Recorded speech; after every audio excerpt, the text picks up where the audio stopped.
Coucou tout le monde, aujourd'hui je reviens pour une petite revue Open Box puisque j'ai reçu la nouvelle Bee Box. Alors en fait, suite à ma vidéo sur la Bee Box de décembre, j'ai été contactée pour savoir si je voulais en tester une autre. Et j'aurais bien voulu tester celle de janvier, la Détox, mais elle était en rupture de stock. Franchement, j'aurais trop adoré parce que elle avait l'air vraiment très sympa. Du coup, on a décidé de m'envoyer celle de février que je vais découvrir avec vous. Alors, je commence par ouvrir comme d'habitude la petite box. Et dedans, j'ai un pochon et une petite carte qui est très mignonne avec un petit cupidon. Voilà. Et derrière le programme, mais comme vous le savez, je ne regarde pas le programme. Moi, j'aime bien avoir la surprise. Donc, on va tout de suite regarder ce qu'il y a dans ce petit pochon qui a l'air super chou. Je vous montre. Le pochon est un petit pochon spécial Saint-Valentin avec marqué dessus qui est Cupidon. Et lorsque j'ouvre, j'ai plein de produits dedans. Hop là. Alors, je vais commencer par les 3 produits qui me semblent être de la même gamme. Il s'agit de 3 produits de la marque Aménaïde. Je ne connaissais pas. Alors je ne sais pas du tout ce qu'est cette marque, mais en tout cas il y a un shampoing, le shampoing bichonnant au miel d'acacia, aloe vera, cannelle. Oh, qui sent trop bon. Il y a l'après-shampoing d'orlotan, huile d'avocat, huile de palme, huile de jojoba et beurre de cupoissou. Oui, je sais pas, beurre de quelque chose qui a l'air sympa. Et là, ça sent bon aussi. Ça a l'air très sympa. Et on parle là-dessus de la méthode NoPoo. Donc soit on l'utilise selon la méthode conventionnelle, c'est-à-dire après le shampoing sur cheveux humides, soit en remplacement du shampoing, méthode NoPoo sur cheveux humides, etc. C'est marrant, c'est la première fois que je vois préciser la méthode du NoPoo sur un après-shampoing en fait, je trouve ça sympa. Et ensuite, il y a donc la crème virevoltante, miel d'acacia, aloe vera, huile de palma, Christie, huile de jojoba. Donc il est précisé en tout petit sur tous les flacons, sans parabènes, silicone, sulfate, PEG, ingrédients issus de l'agriculture biologique. Donc ça, c'est très bien. Et donc, il s'agit d'une crème pour les cheveux, c'est-à-dire pour les fourches. Donc à mettre après l'après-shampoing sur cheveux humides, appliqué sur les pointes et sans rinçage. Donc ça, pareil, ça m'a l'air très sympa. Et je n'arrive pas à sentir. Et ça sent très bon. Oh! Ça a une odeur gourmande, ça me rappelle l'odeur d'une Yankee Candle. Ça doit sentir un peu comme un peu le, je sais pas, le cookie. Je sais pas, mais ça sent super bon. Ensuite, je passe à l'autre produit qui attire mon regard. Il s'agit d'une crème main camomille et glycérine végétale de la marque Herbacine. Alors, je ne connais pas du tout non plus, ce qui est quand même sympa comme concept puisque le but d'une box, c'est aussi de découvrir des produits qu'on ne connaît pas.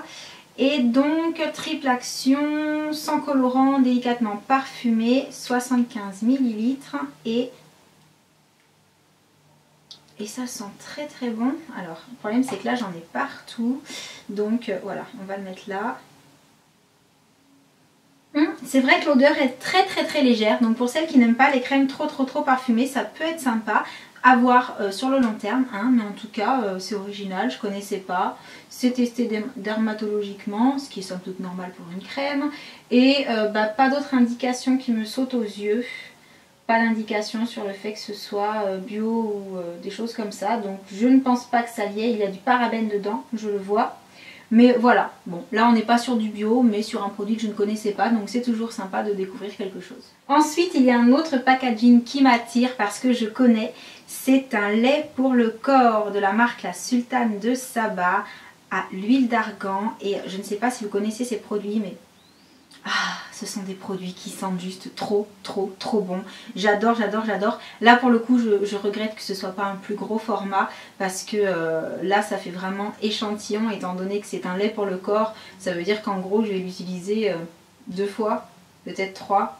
Allez, il y a beaucoup de surface quand même. Donc ouais, ça sent tellement bon, j'aurais bien voulu un gros format. Je continue avec un vernis de la marque Rimmel London, c'est un 60 secondes. Et c'est la couleur Red Carpet. Donc pareil, étant donné que c'était une box pour la Saint-Valentin, la couleur est très bien choisie. C'est un rouge avec des paillettes dorées. Donc il a l'air très joli. Comme vous le savez, j'aime le rouge sur les ongles, donc celui-ci je le mettrai. Je retrouve à nouveau la marque Belle à Pierre dans cette box. Et là il s'agit d'un super gloss Very Berry. Et si j'arrive à l'ouvrir, on va voir tout de suite. Il a l'air très très joli.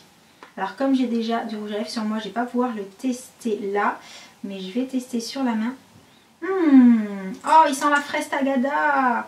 Alors ce n'est pas un gloss très pigmenté. Je pense que là de loin vous ne verrez rien, mais je vous montrerai de plus près. Il n'est pas très pigmenté, c'est un gloss tout en transparence et en paillettes. Donc voilà, c'est mignon, c'est sympa, mais moi personnellement pour la Saint-Valentin je mets quelque chose de plus, vous l'avez vu, de plus flashy. Ceci dit, pour quelqu'un qui aime les couleurs un peu plus discrètes, ça peut être mignon aussi. Et ensuite je découvre un petit...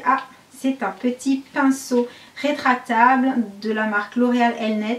Alors là pour le coup c'est vraiment typiquement le genre de produit dont je ne me sers pas en fait. Déjà les poils sont pas super bien coupés. On voit vraiment que voilà, c'est le petit gadget pour faire plaisir. Mais quand on est habitué au bon pinceau de bonne qualité, c'est vrai que ça, bon, peut-être à mettre dans le sac ça peut rendre service, et encore que il est vraiment très fin. Donc là pour le coup le petit cadeau en plus, c'est pas le genre de choses dont moi personnellement je vais me servir, donc c'est comme s'il n'y avait rien. Et voilà tout pour le contenu de la Bee Box de février. Donc comme vous l'aurez compris, moi personnellement je suis tombée sous le charme de ces 3 produits pour les cheveux que j'ai hâte de tester, parce que non seulement ils sentent bon, la composition est plutôt sympa et je trouve le packaging super frais, super girly, super joli. Donc très belle découverte pour ces produits là. Ensuite bien entendu la Sultane de Saba, j'adore ces produits donc je suis très contente, mais je mets un bémol sur le format parce que là c'est un lait pour le corps et étant donné la surface, je pense que je vais l'utiliser 2-3 fois grand maximum, ce qui est très peu pour un lait pour le corps, surtout quand on l'aime. Donc là pour le coup j'aurais vu un format un petit peu plus gros parce que là ça fait un petit peu échantillon quand même, c'est un petit peu petit. Ensuite l'autre jolie surprise, c'est cette marque que je ne connais pas du tout. Donc pour le coup le concept de la box et de la surprise est bien respecté, puisque ça c'est une crème pour les mains, donc je vais m'en servir. La composition est moins sympa que les produits pour les cheveux, mais bon voilà, on n'est pas obligé d'avoir que du bio dans la box. Par contre, voilà, le fait que je ne connaisse pas la marque, ça me fait plaisir, je ne connais pas, donc je vais tester, je vais me renseigner, etc. Là pour le coup je suis contente. Le vernis, bon il est sympa, hein, c'est un vernis qu'on va pouvoir mettre toute l'année, pas que à la Saint-Valentin. Maintenant c'est pas quelque chose qui doit coûter des 100 et des 1000, les vernis Rimmel, il me semble que ça coûte pas extrêmement cher. Ensuite par contre pour ce qui est du gloss Belle à Pierre et du petit pinceau en cadeau, très sincèrement il n'aurait pas été dans la boîte, ça aurait été pareil pour moi, parce que c'est pas quelque chose qui me fait craquer du tout, même s'il sent extrêmement bon, mais parce que je sais qu'on le trouve à un prix vraiment dérisoire dans certains magasins. Donc encore une fois un petit peu mitigée sur cette box, alors dans le sens où je suis très contente pour tous ces produits là, mais qu'après il va falloir que je vérifie sur le net si tous ces produits là ben ça vaut vraiment le coup de les acheter dans la box, ou si en les achetant à part j'en aurais eu pour la même somme, puisque je ne compte pas le vernis et le gloss. Donc voilà, je ne sais pas du tout, je vais faire les calculs et j'essaierai de vous mettre ça dans un coin de l'écran pour que vous sachiez exactement si j'arrive à trouver ces produits, bien entendu. L'avantage de cette box, c'est que vous pouvez également attendre que le contenu soit révélé pour la commander, en n'attendant pas trop longtemps quand même, parce que sinon elle est très vite sold out, ce qui est le cas pour celle de février déjà. Je pense que les shampoings, enfin les produits pour les cheveux ont vraiment beaucoup plu, hein. Je pense que tout le monde réagit comme moi. Mais voilà, je ne sais pas si on peut dire qu'elle est hyper méga super intéressante, mais pour moi elle reste quand même dans les box à surveiller, parce que j'ai vu le contenu de janvier, il était sympa, le contenu de février je trouve quand même pas mal. À voir en comparant les prix si le fait d'acheter la box est vraiment intéressant en termes d'économie, ou si ça revient quasiment au même que d'acheter les produits séparés, mais je pense que forcément ça doit être un petit peu plus intéressant. Donc je dis à voir. Je vais laisser encore une petite chance aux prochaines box, parce que malgré tout j'ai à chaque fois une ou deux petites surprises qui me plaisent, et ça c'est plutôt positif. Je vous en donnerai des nouvelles si j'en reçois d'autres, bien entendu. En attendant, j'espère que cette petite revue vous aura plu. Je vous envoie plein de gros bisous et je vous dis à bientôt. Ciao.